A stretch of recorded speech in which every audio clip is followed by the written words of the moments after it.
Welcome to the Hauntline. Tonight we delve into a story of love, history, and a presence that refuses to fade. Imagine finding the perfect historic hotel for your honeymoon, a place steeped in romance and old-world charm. Now, imagine discovering your luxurious suite comes with a permanent resident, one whose own love story ended in tragedy within those very walls. What happens when marital bliss is interrupted by a spectral sorrow? The Blackwood Manor Hotel stood on a windswept cliff, overlooking the turbulent grey waters of the North Atlantic. A Victorian grande dame, all turrets, gables, and sprawling ivy, it had weathered over a century of storms, both literal and metaphorical.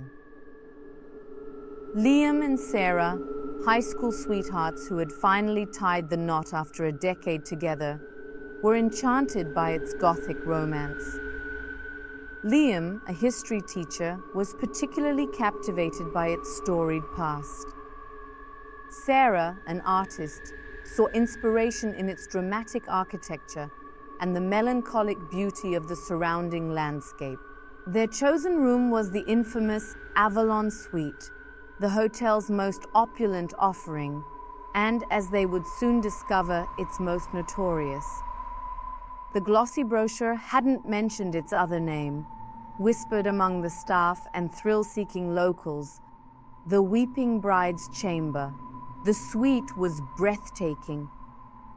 A four-poster bed draped in velvet curtains dominated the center of the room. Antique furniture, dark and imposing, lined the walls.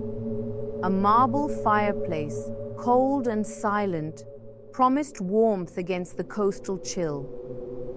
Floor-to-ceiling windows offered a panoramic, if somewhat somber, view of the crashing waves below. "It's magnificent, Liam," Sarah whispered, her voice echoing slightly in the vast space. She ran a hand over the cool, smooth wood of a writing desk. "Think of the stories these walls could tell." Liam, ever the pragmatist despite his love for history, was more focused on the modern amenities cleverly hidden amongst the antiques. "And it has excellent Wi-Fi," he grinned, pulling her into an embrace. "Perfect, right?" "Perfect," Sarah agreed, though a faint, almost imperceptible chill had brushed her skin the moment she stepped across the threshold. She dismissed it as the sea breeze. After all, they were in a centuries-old building. Drafts were to be expected. That first night, they were cocooned in their own newlywed bubble. The champagne flowed, laughter filled the room, and the grand old hotel seemed to embrace them. The whispers of the past were silent for now. The unsettling occurrences began subtly, like the first drops of rain before a storm. On their second morning, Sarah was sketching by the window, capturing the fierce beauty of the ocean. Liam was in the enormous, claw-footed bathtub, humming contentedly. Sarah paused, pencil hovering over her sketchbook. "Liam, was that you?" His voice, muffled by the bathroom door, replied, "What was me, love?" "That thud, did you drop something?" "Nope, still soaking. Probably just the old building settling." Sarah frowned. It hadn't sounded like the groan of ancient timbers. It was more deliberate, like a book falling from a shelf. She scanned the room. The antique books on the mantelpiece were undisturbed. The heavy drapes hung still. Nothing seemed out of place. She tried to shake off the unease, attributing it to an overactive imagination, perhaps fueled by the dramatic setting. Later that day, Liam's meticulously arranged history notes for a lecture he was idly preparing, which he'd left on the writing desk, were found scattered across the floor. The windows were closed. No breeze could have been responsible. "That's odd," Liam muttered, gathering the papers. I'm sure I left them in a neat pile. He glanced at Sarah. You didn't happen to be looking for a spare charger or something? Sarah shook her head. I haven't touched your notes, Liam. Maybe the cleaning staff? But they both knew the Do Not Disturb sign had been on their door all morning. A cold spot seemed to have developed near the grand fireplace, even when the rest of the room was comfortably warm. Sarah mentioned it first. Do you feel that? It's freezing right here. She rubbed her arms, goosebumps rising despite her thick cardigan. Liam stepped into the area. You're right, that's peculiar. He peered up the chimney. Blocked flue, maybe, or just a quirk of the old ventilation. But the chill wasn't just a drop in temperature. It felt heavy, laden with an unspoken sorrow. Sarah found herself avoiding that side of the room. Curiosity, or perhaps a growing sense of unease, prompted Liam to ask the hotel's elderly concierge, a man named Alistair, whose family had worked at the Blackwood Manor for generations, about the Avalon Suite. Alistair polished his spectacles, his eyes holding a depth of knowledge that only time could bestow. He hesitated, then spoke in a low, measured tone. The Avalon Suite, Alistair began, his voice a soft rumble, is indeed our finest, but it also holds one of our oldest and saddest tales. It was once the honeymoon suite of a young woman named Ilara Vance, back in the late 1800s. She was said to be extraordinarily beautiful, deeply in love with her new husband, a wealthy shipping magnate much older than herself. He paused, his gaze distant. The story goes that on their wedding night, right there in that suite, her husband confessed a terrible secret. He was already married, his first wife living in an asylum, conveniently out of sight, out of mind. Ilara, a devout and gentle soul, was devastated. Her marriage was a sham, her future a lie. Sarah, who had joined Liam, felt a knot tighten in her stomach. What happened to her? She asked, her voice barely above a whisper. Alistair sighed. The details are murky. Some say she threw herself from the balcony, unable to bear the shame and heartbreak. Others whisper her husband, fearing exposure and scandal, had a hand in her demise, making it look like an accident. Her body was found on the rocks below, her white wedding gown stained by the unforgiving sea. Liam listened, his historian's mind piecing together the tragedy. So, the weeping bride? That's Ilara? Alistair nodded gravely. Indeed. Guests in the Avalon Suite have over the years reported disturbances, objects moving, cold spots, the distinct scent of salt water and roses, Ilara's favorite flower when none are present. Some have even claimed to hear a woman weeping softly in the dead of night. Sarah shivered, the impersonal chill she'd felt earlier now taking on a specific sorrowful identity. Their beautiful suite, a witness to such profound despair. Armed with the knowledge of Ilara's tragic fate, the minor strange occurrences took on a more sinister, more personal hue. The couple began to feel less like guests and more like intruders in a place of perpetual mourning. That night, sleep was elusive. Every creak of the old hotel, every sigh of the wind against the windows, seemed to carry Ilara's sorrow. Sarah lay awake, staring at the ornate canopy of the four-poster bed. The velvet curtains seemed to press in on her, heavy and suffocating. Suddenly, she smelled it. Faint, but unmistakable. The delicate perfume of roses mingled with the sharp, briny tang of the sea. Her heart hammered against her ribs. Liam was asleep beside her, his breathing deep and even. "Liam?" she whispered, nudging him gently. "Liam, wake up!" he mumbled, stirring. "What is it, Sash? Is it morning already? Do you smell that?" Liam inhaled deeply. "Smell what? All I smell is old hotel." He was still half asleep. "Roses," Sarah insisted, her voice trembling slightly. "And salt water, just like Alistair said." Liam sat up, now more alert. He sniffed the air again. A flicker of unease crossed his face. "Okay, yeah, I think I do." Faintly. "Probably just the power of suggestion, Sash. We heard the story, and now our brains are playing tricks." But Sarah wasn't convinced. The scent was too real, too present. Then they heard it. A soft sound, almost inaudible at first, from the direction of the fireplace, the cold corner of the room. It was a gentle, mournful sigh, followed by what sounded like a quiet sob. Liam and Sarah froze, their eyes wide in the dim light filtering through the heavy curtains. The room temperature seemed to plummet. "Did you hear that?" Liam breathed, his earlier skepticism evaporating. Sarah could only nod, her throat tight with fear.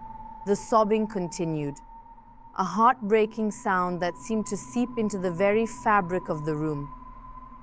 It wasn't aggressive, not threatening, but profoundly, overwhelmingly sad. It was the sound of a heart shattered beyond repair. Liam, ever the one to seek a rational explanation, even in the face of the unexplainable, slowly reached for the bedside lamp. As his fingers brushed the switch, the sobbing stopped. Abruptly, the scent of roses and salt water vanished. The oppressive cold receded, silence descended, thick and heavy. They sat there for a long moment, the unspoken question hanging in the air. What had they just experienced? Was it truly Elara, trapped in an eternal cycle of her wedding night grief? Maybe it was the wind? Liam offered weakly, though his voice lacked conviction. Or pipes in the walls? Sarah shook her head. "No, Liam, that was her." The rest of the night was spent in a state of hypervigilance. Sleep was impossible. Every shadow seemed to dance with unseen movement, every rustle of the ancient building a potential whisper from the other side. Their honeymoon, meant to be a celebration of their new life together, was rapidly becoming a terrifying vigil. The next day, the atmosphere in the Avalon Suite was undeniably charged. The previous night's experience had cast a pall over everything. Sarah found herself constantly glancing towards the fireplace, half expecting to see a spectral figure. Liam, though trying to maintain a brave face, was visibly on edge. They debated asking for another room, but a part of them, perhaps the thrill seeker, perhaps a strange sense of empathy for the grieving spirit, kept them there. Liam, the historian, felt a pull to understand. Sarah, the artist, felt a strange, sorrowful connection to Elara's pain. The strange occurrences escalated. While Sarah was brushing her hair at the antique vanity, the heavy silverback brush that had belonged to her grandmother, a cherished heirloom, suddenly flew from her grasp and clattered across the room, landing near the cold hearth. There was no draft, no stumble. It was as if it had been snatched from her hand. Liam, reading in an armchair, jumped up. "What happened?" Sarah pointed with a trembling finger. "The brush. It just flew out of my hand. Towards the fireplace, Liam retrieved it, his expression grim. Okay, this is getting a little too much, even for me. Later, while they were out for a walk along the cliff path, trying to clear their heads, they returned to find a single, perfect white rose lying on Sarah's pillow. Neither of them had bought flowers. The hotel staff hadn't been in. The Do Not Disturb sign was still firmly in place. The rose was fresh, its petals velvety soft, a stark white against the deep crimson of the bedspread. It was beautiful, yet deeply unsettling. Ilara's favorite, Sarah whispered, her voice laced with a mixture of fear and a strange sort of awe. She knows we're here. She knows we know about her. Liam picked up the rose, his brow furrowed. This isn't just old pipes and settling foundations, Sarah. Someone or something is actively interacting with us. That evening, they decided to try and communicate. It was Liam's idea, fueled by a mixture of academic curiosity and a desperate need to make sense of what was happening. Sarah was hesitant, terrified of what they might invite, but the alternative, cowering in fear, felt unbearable. They sat in the center of the room, the lights dimmed. Ilara? Liam began, his voice tentative. If you're here, can you give us a sign? We don't mean you any harm. Silence. The only sound was the rhythmic crash of waves outside. Sarah, emboldened by a surge of empathy, spoke softly. Ilara, we know your story. We're so sorry for what happened to you. It was a terrible betrayal. A floorboard groaned loudly near the window, as if someone had taken a heavy step. Then, the temperature in the room dropped sharply, the oppressive cold returning with a vengeance. The scent of roses and salt water flooded the suite, stronger than ever before. On the writing desk, a quill pen, part of an antique inkwell set, began to twitch. Slowly, deliberately, it lifted from its holder, hovered in midair for a breathless moment, and then moved towards a pristine sheet of hotel stationery. Liam and Sarah watched, mesmerized and terrified as the quill began to write. The scratching sound was agonizingly slow. Letters formed, shaky and old-fashioned, as if written by a hand unused to holding a pen for a very long time. After what felt like an eternity, the quill dropped to the desk with a soft thud. Liam reached for the paper, his hand trembling. Sarah leaned in, her heart pounding. Scrawled across the page in elegant, spidery script were two words, still mine. Still mine. The words hung in the air, a chilling declaration of ownership, of a grief so profound it had tethered Ilara to this room, to this very space where her world had shattered. Sarah felt a wave of profound sadness wash over her, so intense it was almost debilitating. It wasn't just her own fear anymore. It felt as if Ilara's despair was seeping into her, an emotional contagion. She saw Liam staring at the paper, his face pale. She thinks this room is still hers, Liam said, his voice hoarse. And perhaps she thinks her husband, or any man who stays here with his bride, is hers too, in some twisted way. Or she's warning us off, Sarah suggested, her gaze fixed on the antique four-poster bed. Was Ilara watching them? Did she resent their happiness, their love, in the very place where hers had been so brutally extinguished? The atmosphere grew heavier, the spiritual presence more palpable. It was no longer just unsettling, it was becoming oppressive. Sarah started to feel a distinct sense of being watched, particularly when she was alone. She'd catch fleeting movements out of the corner of her eye, hear faint whispers that seemed to vanish when she tried to focus on them. The emotional weight in the room was suffocating. Liam, too, was affected. His academic detachment was crumbling, replaced by a growing sense of dread. He found himself unable to concentrate, his thoughts constantly returning to Ilara's tragic story and the 2 chilling words she had written. Their relationship, usually so easy and full of laughter, became strained. They were both on edge, irritable. The lack of sleep didn't help. Intimacy felt impossible, tainted by the feeling of being observed by a sorrowful, perhaps resentful spirit. The honeymoon suite had become a place of anxiety, not joy. One afternoon, Sarah was attempting to sketch, hoping to find some solace in her art.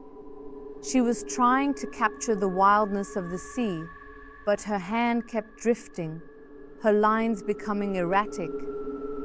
Suddenly, she felt an icy breath on the back of her neck. She spun around, her heart leaping into her throat. Nothing. The room was empty. But the cold spot by the fireplace seemed to have intensified, spreading further into the room. And on her sketchbook, where she'd been drawing the ocean, a single tear-shaped smudge of water had appeared, as if a tear had fallen directly onto the page. She showed it to Liam. "I didn't do this," she whispered. I felt her right behind me, like she was looking over my shoulder." Liam, usually the one to look for logical explanations, however thin, had none left. "Sarah," he said, his voice grave, I think Ilara is more than just a sad memory in this room. I think she's actively unhappy we're here." The realization settled upon them with a chilling finality. They were not just sharing a room with a ghost, they were encroaching upon her sacred space of sorrow, and she was beginning to make her displeasure known in increasingly direct ways. The mystical had become menacing. As if mirroring the turmoil within the Avalon suite, a fierce storm began to brew outside. The sky turned a bruised purple-black, and the wind howled like a banshee, rattling the old window frames. Waves crashed against the cliffs with thunderous force, sending spray high into the air. Inside, the oppressive atmosphere thickened. The lights in the suite began to flicker erratically. Liam tried the main switch, then the lamps. Nothing. They were plunged into a disorienting gloom, the only illumination coming from the flashes of lightning that momentarily lit up the room, casting long, dancing shadows. "The power's out," Liam stated, his voice tight. "Just this suite or the whole hotel?" A flash of lightning illuminated Sarah's pale face. "I don't want to find out, Liam. I just want to leave this room." As she spoke, the heavy velvet curtains around the four-poster bed began to sway, not from any draft, but as if pushed by unseen hands. They billowed inwards, then outwards, in a slow, deliberate rhythm. The scent of roses and salt water was overwhelming, cloying. And then the weeping started again. Not the soft, mournful sobs they'd heard before, but racking, agonized cries that seemed to fill every corner of the darkened room. It was the sound of ultimate despair. Sarah clapped her hands over her ears, tears welling in her own eyes. "Make it stop, Liam. Please make it stop." Liam, though terrified himself, felt a protective surge. He grabbed Sarah's hand. We have to get out of here, now. He fumbled for his phone, using its screen as a torch. As the weak light cut through the darkness, it fell upon the writing desk. The piece of stationery with Ilara's message, "Still mine," was no longer there. In its place, another white rose lay on the dark wood, its petals seeming to glow faintly in the gloom. Suddenly, the grand antique wardrobe on the far side of the room gave a violent shudder. Its heavy doors creaked open slowly, revealing the darkness within. A blast of icy air rushed out, carrying with it the intensified scent of decay mingled with roses. And from the depths of the wardrobe, a low, guttural whisper seemed to emanate, a sound that was not quite human. "Leave her." It was a voice steeped in centuries of pain and possession. Was it Ilara? Or something drawn to her sorrow, something that had taken root in her grief? Liam pulled Sarah towards the door. "Don't look, just move." But as they reached the door, the handle refused to turn. It was stuck fast, as if held by an iron grip. Panic clawed at Sarah. "It won't open! Liam, it won't open!" Lightning flashed again, and in that brief, stark illumination, Sarah swore she saw a translucent figure standing by the four-poster bed, its form indistinct, shimmering, its head bowed as if in sorrow, yet emanating an aura of undeniable power and resentment. It was facing them, the weeping intensified, swirling around them, a vortex of sound and despair. The room felt like it was closing in, the air thick and unbreathable. This was no longer just a haunting, it was a confrontation. Ilara, or whatever shared her space, was not going to let them leave easily. Their honeymoon had become a desperate fight for escape, not just from a room, but from a sorrow so powerful it threatened to consume them. Liam threw his shoulder against the door, again and again, fueled by adrenaline and terror. The old wood groaned, but the lock held firm. The spectral weeping swirled around them, a disorienting symphony of grief. Sarah, huddled behind him, prayed silently, tears streaming down her face. With a final, desperate heave, the lock splintered and the door burst open. Liam stumbled into the dimly lit hotel corridor, pulling Sarah with him. They didn't look back. They ran, hand in hand, down the long, echoing hallway, the sound of the storm outside mingling with the fading, sorrowful cries from the Avalon Suite. They didn't stop until they reached the brightly lit lobby, their chests heaving, their faces etched with terror. Alistair, the elderly concierge, was at the front desk, his expression calm, but his eyes knowing as he took in their disheveled state. "The Avalon Suite?" he asked softly, though it wasn't really a question. Liam, breathless, could only nod. "The storm. It knocked out the power to the West Wing," Alistair explained, though his gaze suggested he knew their ordeal involved more than a simple power outage. "We're moving you to another room, of course. East Wing. Much quieter." They didn't pack. They left everything behind in the Avalon Suite. Their clothes, Sarah's art supplies, Liam's history notes. The only thing they wanted was to be as far away from that room, from Ilara's suffocating sorrow, as possible. The new room was modern, unremarkable, and blessedly silent.